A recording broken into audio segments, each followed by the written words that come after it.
बिस्मिल्लाहिर्रहमानिर्रहीम। अस्सलामु अलैकुम। हज़रत आदम अलैहिस्सलाम को आदम इसलिए कहा जाता है कि वो अदीम अर्ज यानी कि ज़मीन की मिट्टी से खल्क हुए, और चूंकि उनकी खलकत में नर्म व सख्त, शीरीं व शोर, हमवार व नाहमवार ज़मीन की मिट्टी इस्तेमाल हुई, इसलिए इंसानों में मुख्तलिफ रंग और मुख्तलिफ मिजाज के इंसान पाए जाते हैं। सिन्फ़े निस्वा की पहली फर्द हव्वा की खलकत इस मिट्टी से हुई जो हज़रत आदम अलैहिस्सलाम के पहलू और पसलियां बनाने से बच गई थी। हज़रत हव्वा को अल्लाह ने हज़रत आदम अलैहिस्सलाम का शरीक ज़िंदगी करार दिया और अर्श पर दोनों का निकाह हुआ। अब इब्लीस चूंकि हज़रत आदम की बदौलत मरदूद बारगाह इलाही करार पाया था, इसलिए वो उनका दुश्मन था। उसे हर वक्त ये फिक्र दामनगीर रहती थी कि उन्हें किसी तरह जन्नत से निकलवाया जाए। आखिरकार हव्वा के जरिए वो हज़रत आदम अलैहिस्सलाम को ये समझाने में कामयाब हो गया कि ममनुआ दरख्त के नजदीक गए बगैर वो अगर इसका फल खाएं तो कोई मुज़ायका नहीं है। चुनाचे हज़रत आदम अलैहिस्सलाम बीवी के कहने पर अमल कर बैठे और इब्लीस अपने मकसद में कामयाब हो गया। इस ममनुआ दरख्त का फल चखना था कि जन्नत के लिबास आदम और हव्वा के जिस्मों से उतर गए और वो आसमान की बुलंदी से बेदखली के बाद दुनिया की पस्ती में फेंक दिए गए। आदम और हव्वा अलैहिस्सलाम ने जन्नत से निकलकर इस दुनिया के जिस मुकाम पर पहले अपने कदमों को रखा, वो सरजमीन हिंद की वादी सरंदीप है। यहाँ से दोनों ने मक्का की तरफ हिजरत की। हजरत आदम अलैहिस्सलाम कोहे सफा पर पहुंचे और अम्मा हव्वा कोहे मरवा पर। यहाँ पहुंचकर आदम और हव्वा ने अपने इस फेल पर, जो शैतान के बहकाने से जन्नत में उनसे सरजद हुआ, तौबा इस्तग़फ़ार और गिरियाज़ारी शुरू की, जिसे खुदा ने 300 बरस के बाद कबूल फरमाया और हजरत जिब्राइल अलैहिस्सलाम को यह हुक्म दिया कि वो एक खेमा जन्नत से ले जाएं और इस जमीन पर नस्ब कर दें जो खाना काबा के लिए मखसूस की गई है। जिब्रील अलैहिस्सलाम आए, उन्होंने खेमा नस्ब किया और उसके साथ ही उन्होंने हदूद काबा के चारों कोनों पर पत्थर नस्ब करके हदबंदी भी कर दी। अब हुक्म इलाही के मुताबिक जिब्राइल अलैहिस्सलाम ने इन पत्थरों में से एक कोहे मरवा, एक कोहे सफा, एक कोहे तूर और एक को जबलुस्सलाम यानी कि नजफ अशरफ से लिया। फिर उन्होंने हजर अस्वद को नस्ब किया जो जन्नत से आया था और कोहे अबू कैस पर बतौर अमानत रखा हुआ था। इस पत्थर के बारे में कुछ मौरिखीन ये कहते हैं कि एक फरिश्ता था जो अहद मीसाक का अमीन था। अल्लाह ताला ने चाहा कि ये अहद जमीन पर उतरे, लिहाजा उसने इस फरिश्ते को हजर अस्वद की शक्ल में तब्दील कर दिया और खाना काबा के लिए मखसूस कर दिया कि दुनिया के लोग अपने अहद व पैमान को इसके जरिए याद करते रहे। अब हजरत आदम अलैहिस्सलाम ने जिब्राइल अलैहिस्सलाम के साथ हदूद हरम का तवाफ किया और बाद में चारों कोनों पर नस्ब करदा पत्थरों की बुनियाद पर काबे की दीवारों को बुलंद किया। अल्लाह ने अपने इस नबी को जरूरियात जिंदगी की हर शय के उनसे आरास्ता करके दुनिया में भेजा था, लिहाजा वो मुतमईन थे। लेकिन सबसे बड़ा मसला अफजाइश नस्ल, जी हाँ, अफजाइश नस्ल का था, क्योंकि नौए बशरी में सगे बहन और भाइयों के दरमियान सुन्नत तजवीज का जारी होना दुरुस्त ना था, यानी कि बहन और भाइयों के दरमियान निकाह नहीं हो सकता था।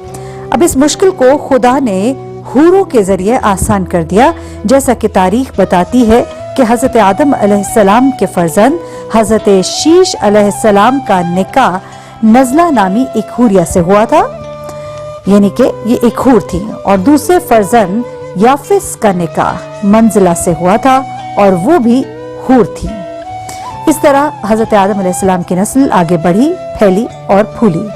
हजरत आदम अलैहिस्सलाम के यूं तो बहुत से बेटे थे, मगर हजरत शीश अलैहिस्सलाम अपने बाप के कमालात के हामिल थे, लिहाजा वही उनके वसी और जानशी करार पाए।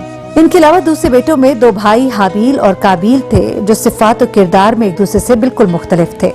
हाबील इंतहाई नेक खसलत थे और काबील इंतहाई बदतीनत थे। नेकियों की बिना पर बाप की चश्म इल्तिफात यानी कि मोहब्बत हाबील पर ज्यादा रहती थी, इसलिए काबील उनके लिए अपने दिल में बुग़्ज़ और हसद रखता था।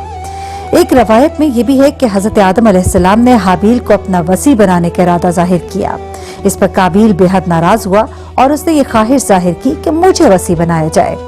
इस पर हजरत आदम अलैहिस्सलाम ने फैसला किया कि तुम दोनों भाई खुदा की राह में अपनी अपनी कुर्बानियां पेश करो, जिसकी कुर्बानी कबूल हो गई वही मेरा वसी होगा।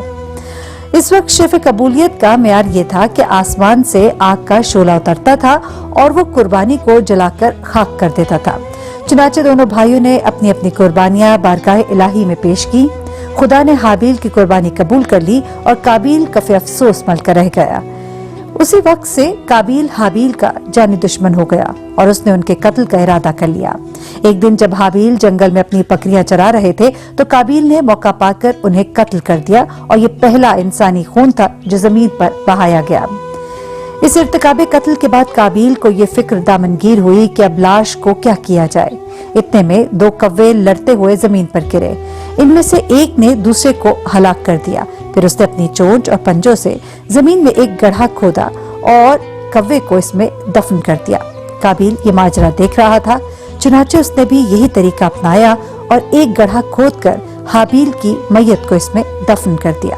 जब हजरत आदम अलैहिस्सलाम को ये पता चला कि काबिल ने हाबील को कत्ल कर दिया तो इस कदर रोए कि जमीन आंसू से तर हो गई। इस सानह गम पर आदम अलैहिस्सलाम ने गिरिया भी किया और चंद अशार भी नज़्म किए।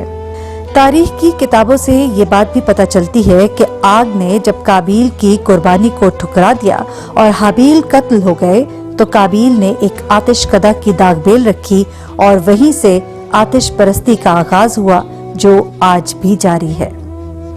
हजरत आदम अलैहिस्सलाम की उम्र 230 बरस की जब थी तो हजरत शीश अलैहिस्सलाम पैदा हुए और जब 932 बरस की उम्र में वो दुनिया से रुखसत हुए तो उस वक्त आपकी औलादें तादाद में 40,000 तक पहुंच चुकी थी, जिनमें के पोतों और परपोतों की तादाद भी शामिल की गई है। आपने इन तमाम लोगों को बगैर खलीफा के नहीं छोड़ा और ना इसका मौका दिया कि वो अपना सरदार खुद मुकर्रर करें। चुनाचे अपनी वफात से कबल उन्होंने अपने फर्जंद शीश को बुलाकर तहरीरी तौर पर अपना वली-ए-अहद मुकर्रर कर दिया और उन्हें यह वसीयत कर दी कि इस तहरीर को काबिल और उसकी औलादों से पोशीदा रखा जाए। कुछ तारीख के मुताबिक हजरत आदम अलैहिस्सलाम की उम्र 930 बरस थी और जुम्मे के दिन इस दुनिया से उन्होंने रहलत की। जिब्राइल अलैहिस्सलाम और उनके साथ कुछ मलाइका ने उन्हें गुस्ल कफन दिया। हजरत शीश अलैहिस्सलाम ने आपकी नमाज जनाजा पढ़ाई और आपके जसद खाकी को एक ताबूत में रखकर मक्का की सरजमीन पर दफन कर दिया गया। हजरत आदम अलैहिस्सलाम के 1 साल के बाद हजरत हव्वा का भी इंतकाल हुआ और वो भी अपने शौहर के पहलू में दफन हुई।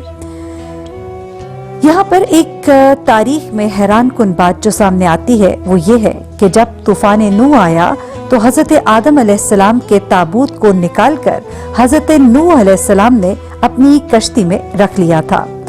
तूफान जब खत्म हुआ तो वो ताबूत नजफ में हजरत अली अलैहिस्सलाम के मज़ार मक़दस के करीब दफन किया गया। कहा जाता है कि हजरत आदम अलैहिस्सलाम का कद 35 गज यानी 70 हाथ का था।